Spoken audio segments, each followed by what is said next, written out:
This is Ryan Beckwith with A3. I want to do a little speed talk today. I get asked a lot about speed and what's the magic sauce to speed? What is the magic drill? All of those questions. And to be honest with you, there isn't a magic sauce. There isn't a magic drill. Some of it is genetic, yes. Are some built to be a little bit faster than others? Yes, that argument can be made. But what we need to understand is anybody can get faster.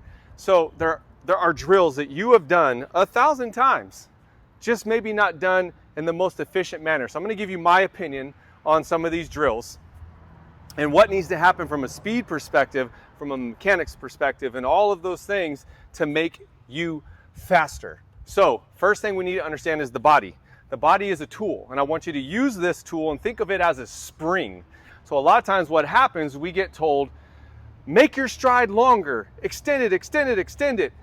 And while that communication is technically, yes, we want to have a longer, powerful stride, the mistake we make is instead of creating more power by absorbing force really well, more on that later, what we do is we actually break the knee angle and we come down like this. Now look what happens to my height. I go from 6'1" to maybe 5'9", 5'8". So now you got to look at where my foot is. If I'm not creating a spring, and in order for a spring to work, it's got to go in a linear fashion, right? It's got to go vertical, right? So if I want that angle to be here or here, whichever direction I'm trying to move in, that spring, ground force up, has to be in a straight line. So all of a sudden, if I think about going here and I extend and I go out, I put on the brakes and all the force is going back that way, but I'm trying to go that way. Now all of a sudden what happens? I'm overusing my hamstring.